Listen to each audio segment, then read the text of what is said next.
El FBI rastrea a dos capos colombianos para poder llegar a un general venezolano que figura en unos narcochats. Comenzamos el lunes tranquilitos, ¿no? Ahora, les hago una pregunta. ¿Qué tiene que ver Venezuela y Bulgaria en términos de béisbol? Ya que el tema está en la palestra. ¿No lo sabe? Bueno, hoy vamos a hablar de un escándalo que tiene o que une al béisbol venezolano con bancos búlgaros, lavado de dinero y, por supuesto, la podredumbre de PDVSA. Para variar, PDVSA. Un avión de operaciones especiales de los Estados Unidos llegó a Maiquetía el día de ayer y no era una visita más de rutina. Y ya les voy a contar. Además, un documento evidencia que las sanciones del régimen siguen intactas y eso tiene importantes implicaciones a pesar del reconocimiento. Y una red de falsos canales de noticias en YouTube intenta legitimar la imagen de la interiana Delcy Rodríguez. Menos mal que usted escogió estar aquí y a salvo. Por cierto, Trump sobre Cuba hace muy pocas horas ha dicho que es un estado fallido y que va a llegar a un acuerdo con ellos para que las cosas cambien, pero que si no, va a tener que hacer lo que tiene que hacer. Me huele a Maduro esto. Pues bien, programa explosivo el del día de hoy. Asegúrate de verlo completo, así que quédate, porque este es, como siempre, tu mapa de lo que viene pasando en las últimas horas y de todo eso y más hablamos el día de hoy, lunes 16 de marzo de 2026. Augusto Navarro, en tu espacio que se llama Político. Comenzamos. Apenas 10 días después de ese glorioso operativo estadounidense que terminó con la captura de Maduro en Caracas, las piezas del tablero político en Venezuela comenzaron a moverse con una rapidez que créame que muy pocos anticipaban. Según revelaciones periodísticas, agencias federales de los Estados Unidos empezaron a hacer preguntas muy específicas sobre Alex Saab, ese empresario barranquillero, que durante años fue señalado como el principal operador del régimen a nivel financiero. Y la investigación, por supuesto, no aparece en el vacío. Ocurre en medio de una relación inesperadamente pragmática entre Washington y Caracas que ya ha producido efectos concretos. Algunas liberaciones de presos políticos, aunque sin voluntad, reactivación parcial de la industria petrolera y un reconocimiento funcional de Delcy Rodríguez como autoridad encargada en el plano financiero. Pero no vamos a hablar mucho de Saab porque no es el único nombre que circula en estos expedientes. Escucha ahora.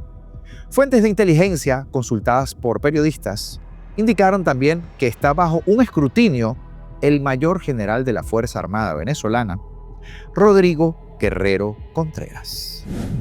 Un oficial que en los últimos años habría escalado posiciones dentro del aparato militar y que estaría vinculado a áreas muy sensibles de control y fiscalización de recursos dentro de las Fuerzas Armadas, de papelillo.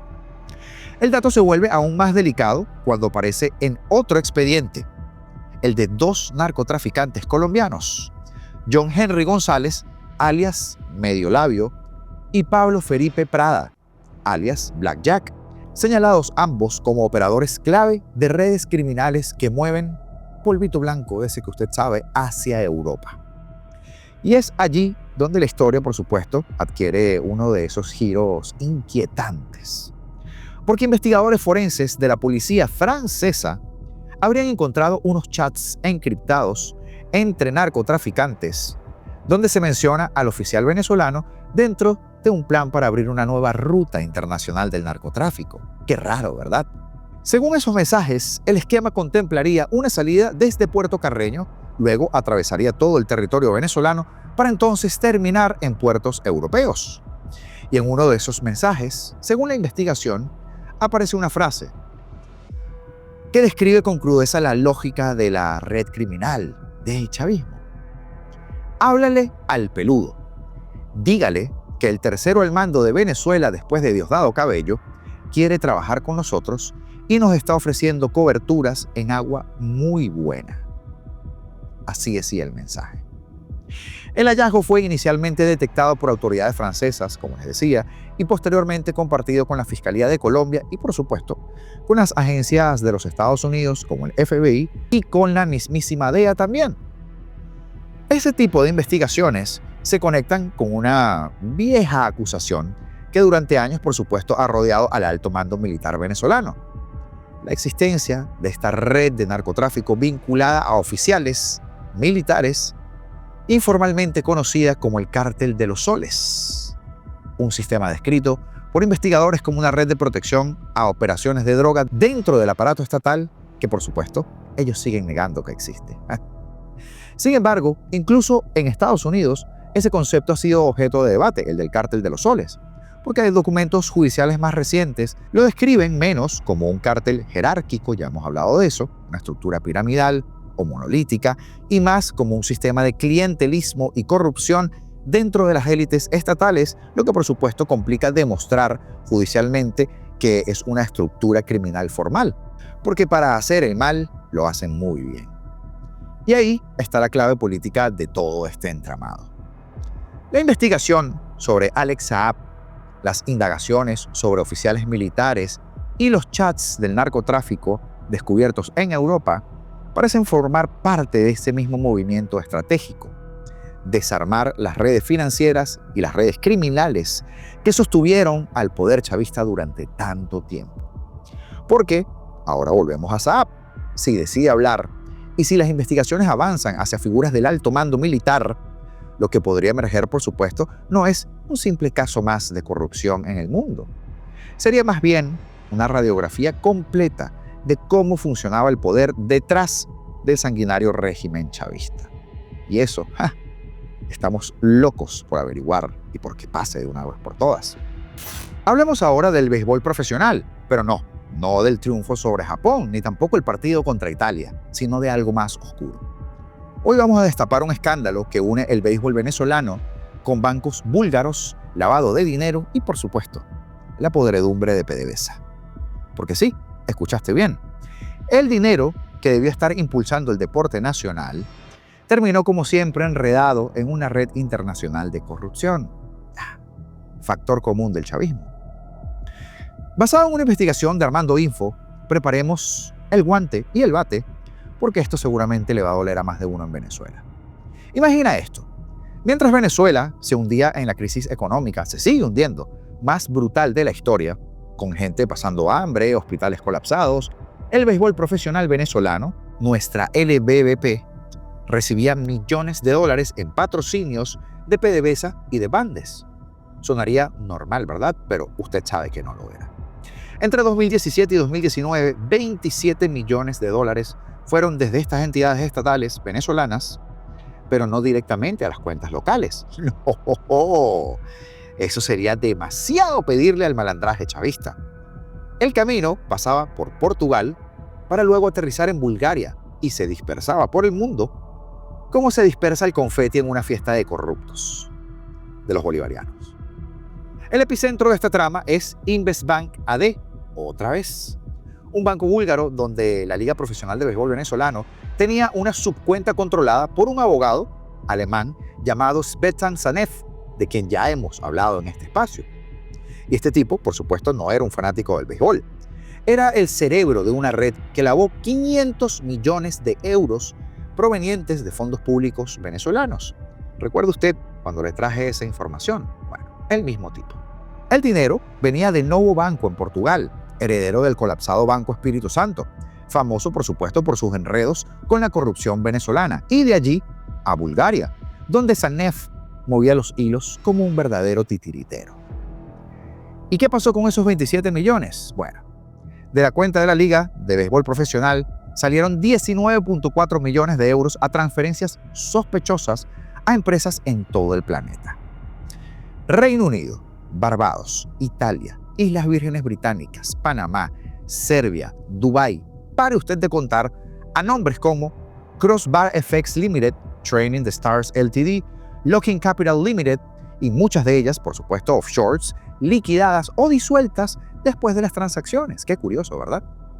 Algunas de estas ligadas a figuras del béisbol como Carlos Guillén, exjugador de Grandes Ligas, quien recibió fondos a través de 360 Sports USA, o Humberto Oropesa, presidente de los Cardenales de Lara, cuya empresa Producciones y Espectáculos VIP, y vaya que VIP, recibió millones que luego volaron a Suiza.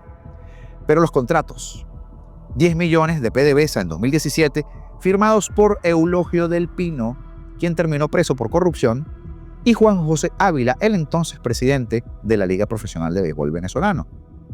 Otros 4.8 millones que salieron de Bandes y 8 millones más de PDVSA para la Serie del Caribe, que ni siquiera se jugó en Venezuela por la crisis política. Y 4.2 millones también vía Oropesa. Todo gestionado por Swiss Latam AG, una firma en Liechtenstein que colaboraba o que cobraba misiones del 4.25% por manejar los fondos. Menuda habilidad para robar la de los empresarios rojos. Pero aquí viene el knockout, o bueno, el jonrón. Mientras el pueblo venezolano sufría de apagones y escasez, esos millones se utilizaban para pagos internacionales que poco o nada tenían que ver con el deporte. La Serie del Caribe se mudó a Panamá, pero el dinero siguió fluyendo. La Liga Venezolana de Béisbol Profesional admite la cuenta en Bulgaria, pero dice que era para operaciones y distribuciones a equipos. Pero se escuda en confidencialidad para no dar más detalles. Y aquí, confidencialidad, nada. Desde Apolítico, desde aquí, abogamos por todo menos por eso. Transparencia o nada. Giuseppe Palmisano, actual presidente, y otros como Ávila o Guillén, por supuesto, evaden preguntas o guardan silencio. ¿Coincidencia? No lo sé. No tengo pruebas, yo, pero tampoco tengo dudas. Y este, por supuesto, no es solo un robo al béisbol. Es un asalto al alma de Venezuela, uno más de los 40 o quizá 4.000 ladrones que orbitan a Alibaba, que en este caso sería PDVSA. El deporte, que se supone que debe unir a familias y que nos hace soñar con jonrones, glorias pasadas y grandes jugadas, convertido una vez más en el canal para lavar dinero sucio. Mientras que el venezolano cubre más de una posición dentro del terreno de juego de la vida real, por tener salarios dignos, mientras que el país se caía a pedazos. Los de arriba juegan con millones en paraísos fiscales y nosotros, bueno, en el dugout. Y el Departamento de Justicia de Estados Unidos lo sabe. Congelaron 46 millones de euros y cooperaron con los búlgaros para poder cerrar esta red. Esos son los mismos que hoy se hacen llamar moderados, que te hablan de perdón, de reconciliación y de otros cuentos de camino. Vulgares ladrones, cuatreros, corruptos, poco más. Y hay momentos en la historia en los que los acontecimientos no se anuncian ni con un discurso ni con una conferencia de prensa, simplemente ocurren. Y quienes saben en dónde mirar, en este caso los radares, comienzan a notar que algo se estaba moviendo o que se movió. Porque ayer ocurrió uno de esos episodios y en X la cosa estaba que arde. A la 1 de la tarde, hora de Caracas, despegó desde San Juan una aeronave muy particular, un C-146A Wolfhound perteneciente al Comando de Operaciones Especiales de la Fuerza Aérea de los Estados Unidos. No es un avión cualquiera, porque estas aeronaves forman parte de la arquitectura logística de operaciones especiales estadounidenses. Transporte de personal altamente sensible, movilización de equipos clasificados, evacuaciones médicas en zonas hostiles y, cuando es necesario, traslado de prisioneros de alto valor. El código de la llamada del vuelo era Magma 88, un nombre que para cualquiera que siga estas operaciones suena a todo menos casual. Magma, calor, se quema la cosa. Mientras ese avión avanzaba hacia Venezuela, había otro movimiento que llamaba la atención. Un vuelo del Departamento de Estado de los Estados Unidos con el código de llamada State 73 que se dirigía desde Florida a Curazao. Y aquí aparece un detalle casi interesante o bastante quirúrgico. En las últimas misiones diplomáticas relacionadas con Venezuela, el Departamento de Estado ha seguido exactamente el mismo patrón de vuelo. Primero Curazao, luego Caracas. Después regreso a Curazao y finalmente retorno a los Estados Unidos. Y es que esto no es un LEC, una ruta turística, es un procedimiento operativo. Curazao funciona en la práctica como una plataforma avanzada donde se afina la estrategia, se valida la inteligencia y se consolidan los resultados de cada operación que tiene que ver con Venezuela. A la 1:50 de la tarde de ayer domingo, el vuelo State 73 tocó tierra en Curazao. Casi una hora después, a las 2:58, el Wolfhound Magma 88 aterrizaba en el Aeropuerto Internacional Simón Bolívar en Caracas. Y hasta ese punto, todo lo que les estoy contando se pueden afirmar como hechos verificables, datos, tiempos, trayectorias. Pero lo que ocurrió después es lo que vuelve a la historia particularmente intrigante. La misión del avión de operaciones especiales en territorio venezolano duró apenas 1 hora y 20 minutos en nuestro suelo. A las 4:10 de la tarde ya estaba despegando nuevamente desde Maiquetía. Una operación extremadamente rápida dependiendo de qué pudo haber sido. Quizás demasiado rápida para muchas misiones logísticas convencionales. Y aquí es donde inevitablemente aparece la pregunta que cualquiera que tenga experiencia observando este tipo de operaciones puede comenzar a hacerse. ¿Qué tipo de misión entra en un país, permanece poco más de 1 hora y se retira inmediatamente? Las opciones son limitadas. Podría tratarse de una descarga de material sensible, urgente. Podría ser un traslado técnico específico. Pero el contexto actual de Venezuela abre una posibilidad que resulta incluso imposible de ignorar. Porque en lugar de regresar directamente a Puerto Rico, Magma 88 cambió su ruta y voló hacia Curazao. Exactamente al mismo punto donde horas antes había aterrizado el avión del Departamento de Estado. A las 4:50 de la tarde, ese Wolfhound tocó pista en la isla, permaneció aproximadamente 1 hora en tierra y a las 5:50 despegó nuevamente a San Juan. Misión aparentemente completada. Mientras tanto, el vuelo State 73 permanecía en Curazao al momento de registrarse estos hechos, lo que sugiere que la operación, o al menos alguna fase de esa operación, pudiera seguir desarrollándose en paralelo. Y todo esto son hechos que usted puede corroborar en línea. Sin embargo, cuando uno observa estos movimientos dentro del contexto político actual de Venezuela, por supuesto que es inevitable intentar conectar algunos puntos, porque desde la captura de Maduro, el tablero de poder en Caracas ha entrado en una fase de reconfiguración acelerada. Washington mantiene esa presión judicial sin precedentes sobre ciertas figuras clave del antiguo régimen, mientras que sectores del chavismo intentan sobrevivir a un proceso que en la práctica está desmantelando la estructura de poder que dominó nuestro país durante más de 2 décadas, casi 3. En ese contexto, una misión aérea que entra a Caracas, permanece apenas 1 hora y luego se dirige a una plataforma estratégica como Curazao, inevitablemente despierta preguntas. ¿Se trató de una simple operación logística? Puede ser. ¿Se trató de algo más delicado? También. Tal vez el traslado de información sensible o incluso la extracción de alguna figura relevante dentro del sistema que hoy intenta reorganizarse. Cada quien puede sacar sus propias conclusiones mientras no tenemos más información acerca de esto. Pero lo importante por ahora es comprender algo fundamental. Los cambios históricos rara vez ocurren frente a las cámaras, así como estamos ahorita.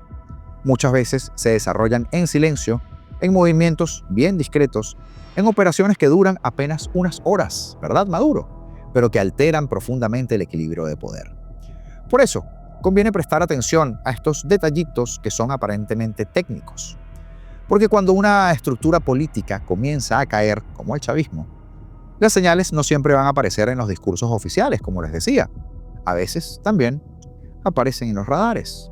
Y lo que ocurrió ayer, frente a los ojos de cualquiera que pudo haber navegado en Internet, sugiere que el proceso de desmantelamiento del sistema que gobernó Venezuela durante tantos años no solo continúa, probablemente acaba de entrar en una fase nueva. Y cuando esas fases comienzan, la historia suele acelerarse más de lo que cualquiera de nosotros se imagina. Señores, Venezuela ha esperado mucho tiempo para ver el momento que estamos viviendo. Y si hay algo que indican los movimientos de las últimas semanas, es que poco a poco las piezas del tablero van cayendo, una por una, y esperemos que para siempre. Ahora, hay momentos en los que un documento judicial, por ejemplo, también habla más que 100 discursos políticos. Y lo que recientemente apareció en una corte federal de Nueva York es exactamente uno de esos momentos. Ya hemos hablado de ese documento, pero mire esta otra óptica, esta arista de la información. Porque en medio del proceso criminal que enfrentan Nicolás y Silita, la Fiscalía estadounidense acaba de dejar algo absolutamente claro ante el juez. Las sanciones contra el aparato del Estado venezolano siguen intactas, incluso después de ese reconocimiento político de Delcy Rodríguez como figura de transición en Caracas. Y repito, las sanciones siguen en pie. En otras palabras, una cosa es la diplomacia y otra muy distinta es el dinero. Y hay que tener la correa por donde se pueda apretar a la interiana, ¿verdad? El punto central del documento gira alrededor de esa batalla que parece técnica, pero que en realidad revela mucho sobre el futuro del chavismo. La defensa de Maduro, recordará usted, intentó que los abogados fueran pagados con fondos venezolanos, que apretados son, alegando que bloquear ese dinero viola su derecho constitucional a elegir un abogado.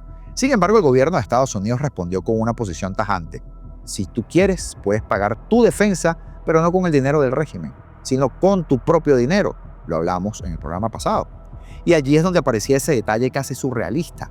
Porque el 9 de enero, la OFAC, la Oficina del Tesoro que administra las sanciones, emitió por error una licencia, no sé qué tan error, una licencia que permitía precisamente eso, usar fondos del régimen para pagar la defensa legal de Maduro y Flores.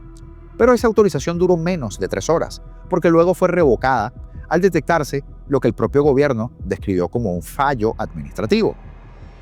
Ese pequeño error abrió una grieta momentánea en que la defensa de Maduro intentó aprovechar para contratar abogados extremadamente costosos, pero la fiscalía cerró esa puerta de inmediato, afortunadamente.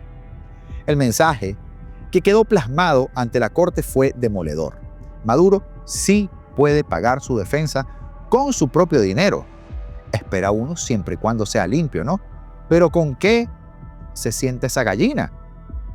Y según el propio gobierno estadounidense, ese dinero existe. De hecho, el documento judicial reconoce explícitamente que el dictadorzuelo dispone de fondos personales fuera de Venezuela que podrían utilizarse para cubrir los honorarios de su equipo legal. Seguramente dinero mal habido, obvio, si él solo ganaba 2 petros. Es decir, la narrativa de que el acusado no tiene cómo defenderse simplemente no se sostiene, lo decíamos el día de ayer. Si quiere mantener un equipo de abogados caros en Estados Unidos, tendrá que hacerlo con recursos que, según las propias investigaciones internacionales, sí existen y están dispersos en cuentas offshores, paraísos fiscales o estructuras controladas por los testaferros de Maduro. De lo contrario, siempre existirá la opción, iba a decir querido, pero no, jamás. Siempre existirá la opción, Nicolás, de un abogado de oficio, como muchas personas normales y corrientes. Pero el aspecto realmente importante de este documento no es solo la disputa legal, porque de eso hemos venido hablando largo y tendido. Es la señal política que se envía desde Washington. Porque en ese mismo escrito, el gobierno estadounidense deja algo perfectamente claro. El reconocimiento de la interiana como autoridad política en Caracas no significa que el Estado venezolano haya dejado de ser una entidad sancionada, porque el muro financiero, ya podemos evidenciar, sigue en pie. Y seguirá en pie, según la posición oficial presentada ante la Corte, como un instrumento de presión al régimen. ¿Presión sobre quién? Sobre el nuevo poder que intenta reorganizarse en el país tras la caída de Maduro.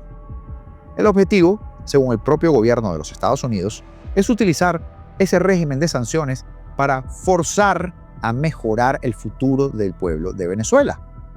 O sea, dicho en términos más directos, Washington separó 2 planos que durante años estuvieron mezclados. Por un lado, la transición política que se intenta construir en Caracas y por otro, la responsabilidad criminal de quienes dirigieron el sistema que hoy está bajo investigación. Y en ese segundo plano, el mensaje es inequívoco.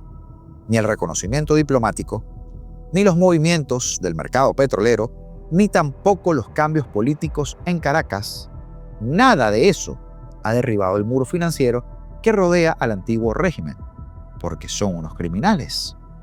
Mientras tanto, Maduro y Cilia permanecerán detenidos en su cárcel federal de Nueva York, tras la operación militar del 3 de enero, el glorioso 3 de enero, enfrentando sus cargos federales que incluyen conspiración para el narcoterrorismo y tráfico de polvo blanco a Estados Unidos, entre otros cargos más. Su próxima audiencia, su próxima comparecencia ante el tribunal, está prevista para el jueves 26 de marzo. Ya yo le dije, busque cotufas, café, alguna chuchería o un mango si le provoca. Dulce de lechosa podría ser algo bueno. Y cuando llegue ese día, la pregunta ya no será solo jurídica, será histórica y nosotros estaremos acá para contarlo. Así que los esperamos también.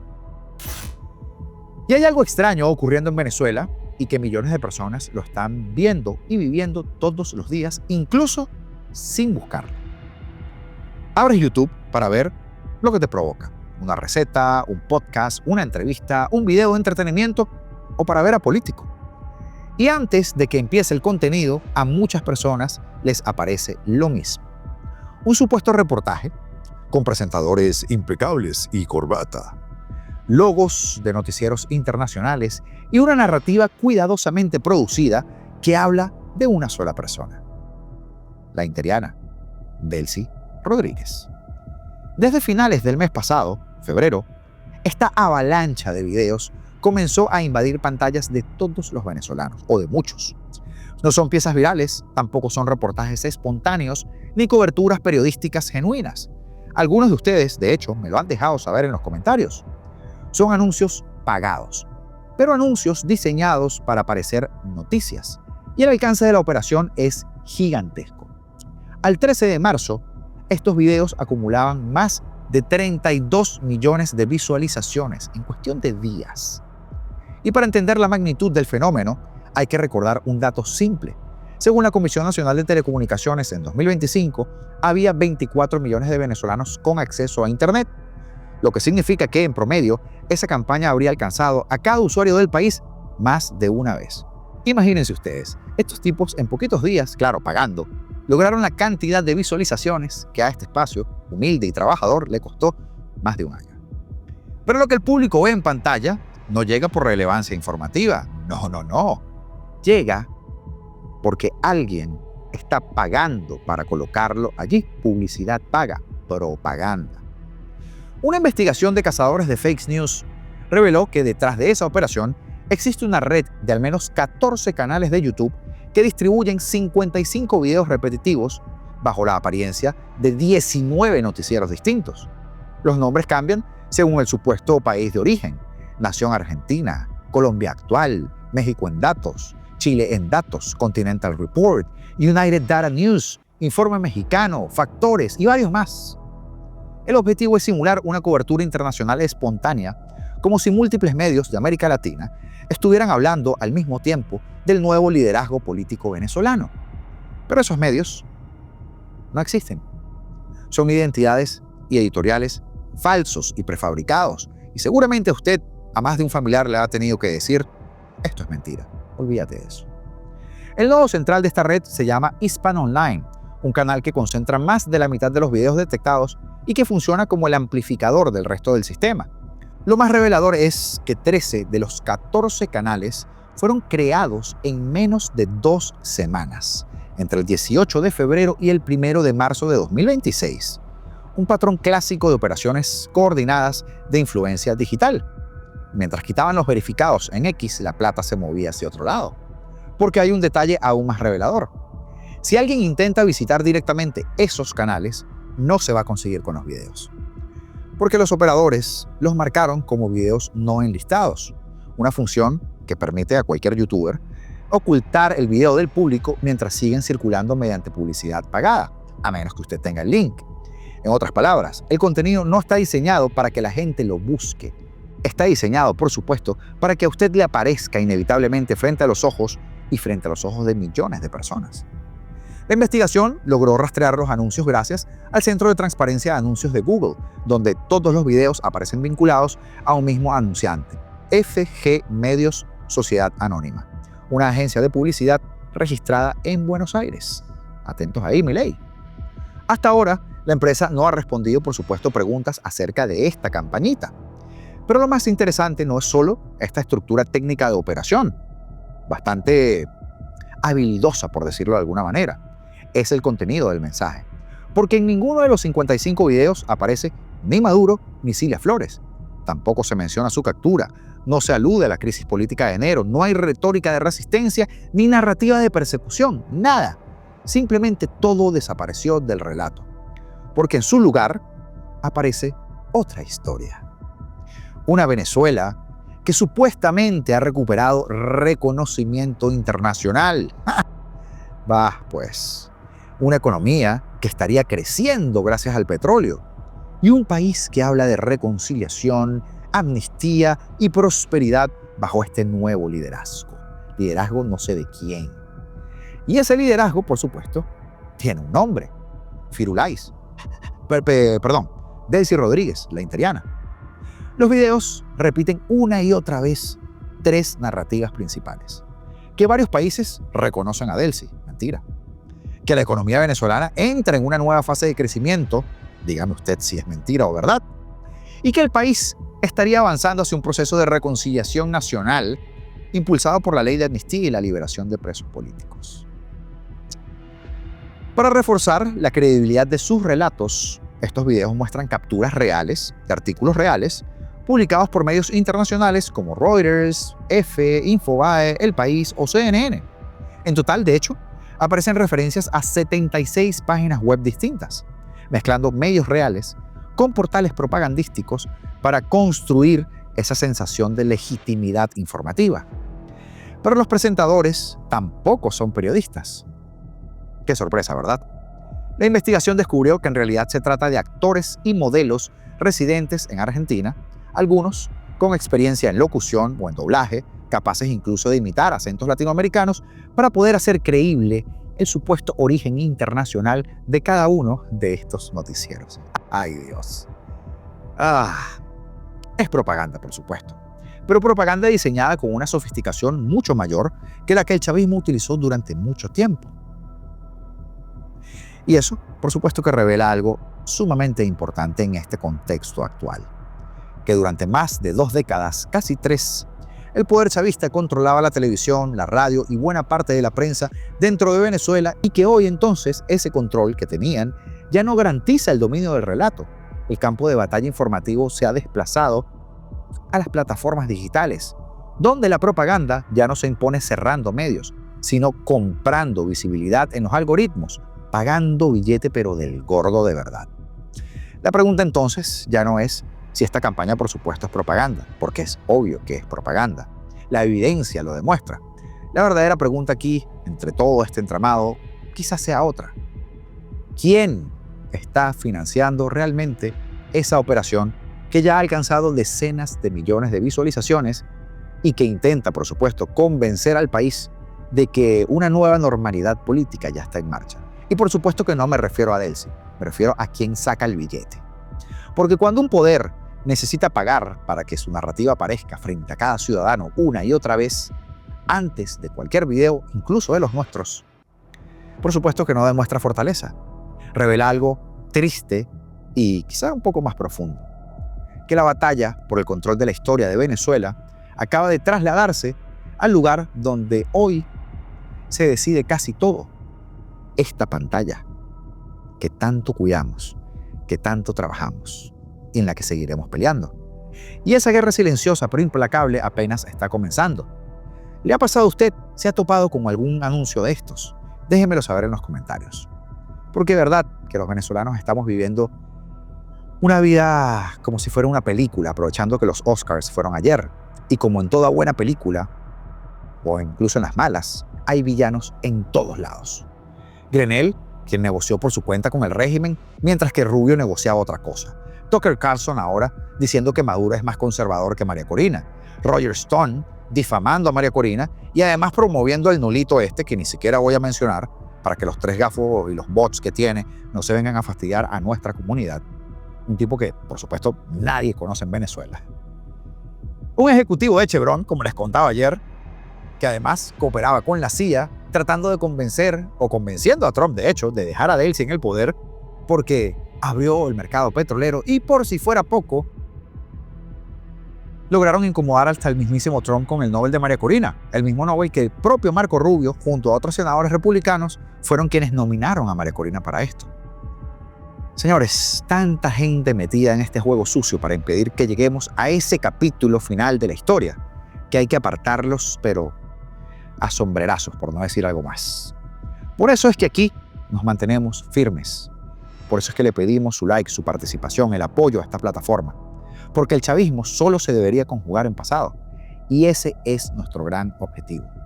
Y así seguimos peleando acá en este canal. Conoce la historia de ese hombre de Chevron que terminó moldeando la operación en curso de Venezuela post-Maduro e informando por ende a la CIA. Conoce también como el régimen de la interiana Delcy busca quitarle la ciudadanía a Alex Saab para extraditarlo a los Estados Unidos. El bloqueo de los fondos para la defensa de Maduro y su delincuente primera combatiente. O por ejemplo, lo de la bandera de los Estados Unidos ondeando de nuevo en Caracas. Bien, tras 7 años de ausencia. Porque de todo eso y más hablamos en este video que te dejo por acá. Así que ve y échale un vistazo, dale cariño, que nosotros nos volveremos a ver esta tarde, ya es lunes, en directo a las 6:30. Como siempre les digo, libertad o nada, porque seremos libres. Bendiciones.